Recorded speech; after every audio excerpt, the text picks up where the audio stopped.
What is going on YouTube and weight loss warriors? It's your boy C-Dub, and I'm back with another video. And as you can see by my environment, it's that time of year again. But today I want to talk to you guys about which diet fits best with eating one meal a day, and I'm going to do it right after this.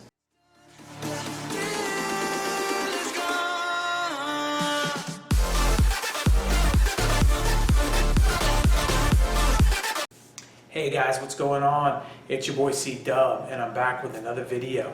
And I just wanted to talk to you guys about dieting and which one fits best with OMAD. And we first and foremost know that all of them fit with OMAD. There's no diet that is wrong for OMAD.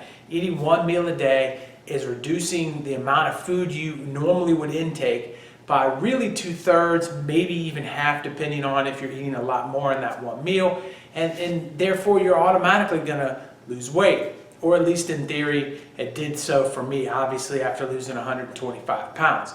So I wanted to take and break down what diet works best. In order to do that, I kind of wanted to talk about each one of them and how I think they fit with OMAD, and then at the end kind of give my 2 cents on what I think is the best situation for you to be in if you want to do a particular diet that I think is the best.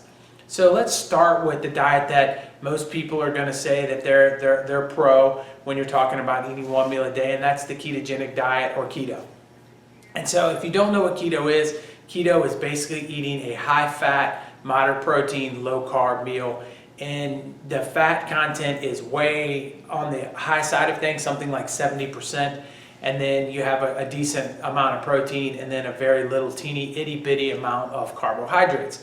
And the theory behind this diet is that it keeps your blood sugar levels low, which then allows you to not spike your insulin, and it allows you to stay burning ketones, and therefore you're going to be burning body fat for fuel instead of burning carbohydrates or glucose for fuel.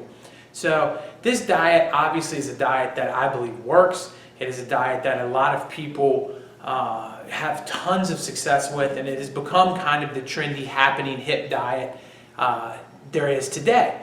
The issue with the ketogenic diet is it's not easy to eat 70% fat in a day, and it takes some learning, and there's definitely a learning curve, and staying in ketosis and testing your blood sugars and doing all of those things through the course of the day can become overwhelming and very complicated. So that makes this diet's difficulty level high, but its success level high as well. So it's one of those things where if you're willing to put the work into it and you can tolerate the foods, you are going to have great success while eating the keto diet.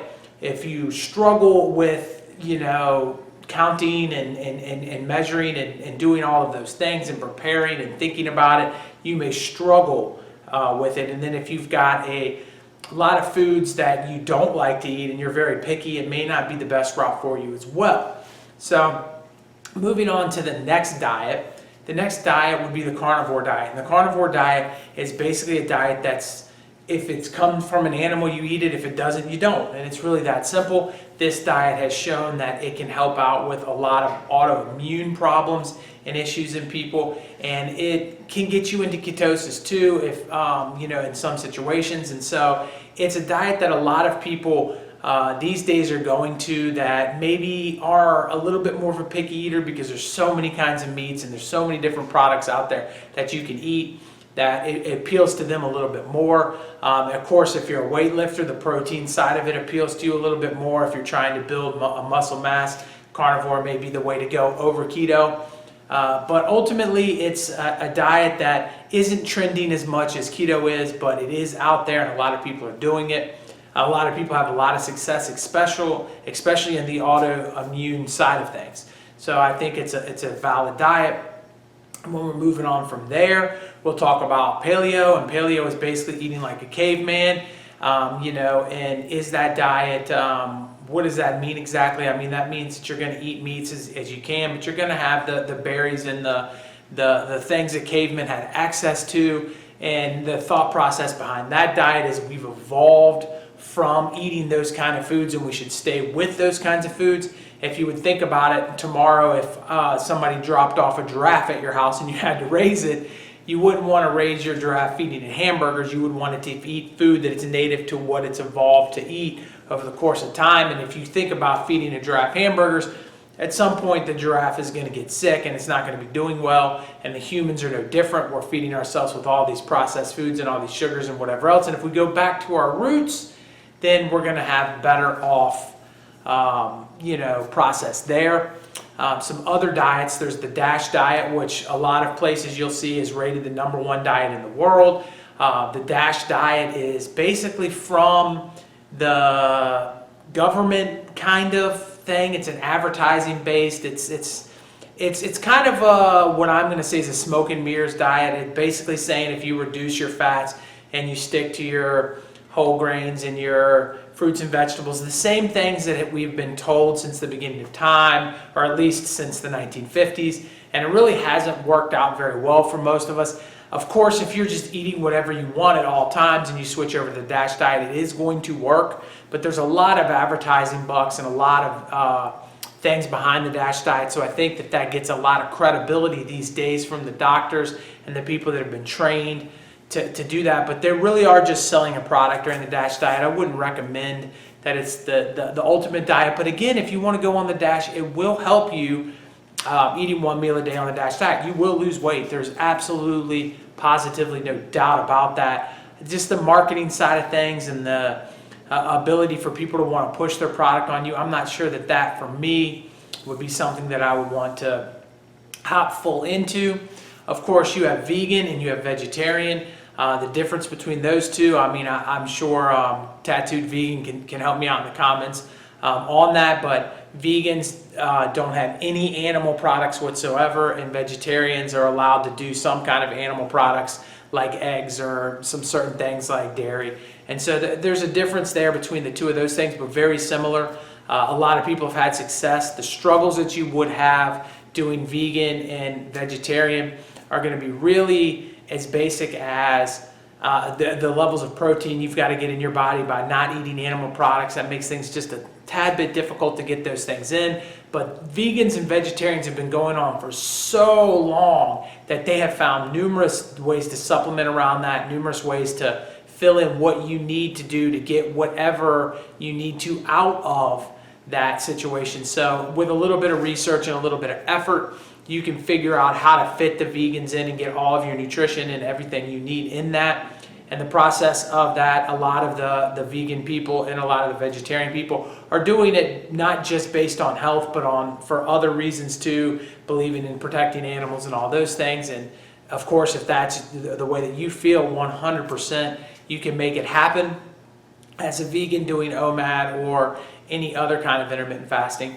And then there's the Mediterranean diet, which if not on the DASH diet side of things, it is once again one that is thrown into all the time, really. And, as a medical industry, in other words, they push the Mediterranean diet a little bit, and you hear a lot about it, but what is a Mediterranean diet? It's what the people in the Mediterranean area eat, and it's a fish kind of based diet, and nuts and berries and fruits and vegetables, and that's basically it. It's a very not easy to do diet here. If you look at a lot of the recipes and things, a lot of the foods are very hard to find, and there's no real easy, quick access to it, but obviously it is a successful, ideal way that you could eat if you could get access to all of that stuff on a regular basis. So the reason you clicked on the video though was for me to give you what my opinion is on what the best one of all of these are. And that is very difficult for me to do because I do none of them. And so that's where I'm going to kind of say that I don't think that labeling yourself into a diet is the best diet.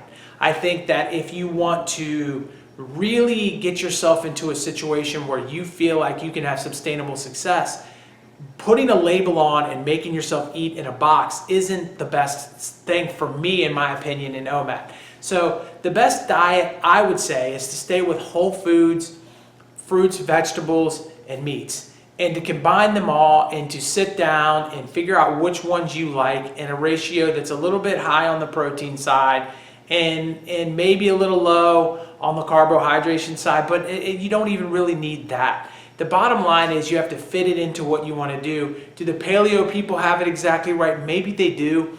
Maybe they're kind of on the right path, but at the end of the day, I don't know that labeling anything to say I have to fit in this parameter is the right thing to do. So the best diet's going to be the one that works for you. If one of those labels does fit you and you can fit it in and you can say, you know what, I'm going to pop in here and I'm going to do keto, or I'm going to pop in and I'm going to be a carnivore and I'm going to fit that label and I think that's best for me, then absolutely those diets are best for you. Every single one of those diets works and all of them fit in well with OMAD. But I think that if you can get into a situation where you're eating whole foods, you're eating fruits and vegetables, and you're doing it on a regular basis and you're staying away from processed foods, that's the best diet. Stay away from processed foods. If you can do that, you're on path to success, not just on OMAD, but on your mental health, on your physical health, on your longevity. Everything is going to get better with whole foods, whole fruits, vegetables, and those kind of things. I can't say enough about that, in my opinion, and I think that we get a little bit sometimes into overcomplicating things because everything is marketed to us. As a consumer, you're being sold stuff at all times. I'm the anti-sales guy. I'm just trying to help you get where you need to go with real knowledge and not knowledge that's being forced from some other angle to make me money. So I hope it was helpful. I hope you guys understand that you shouldn't let anybody bully you into any diet, and whatever you feel you can sustain from now until they put you in the box is the right diet for you.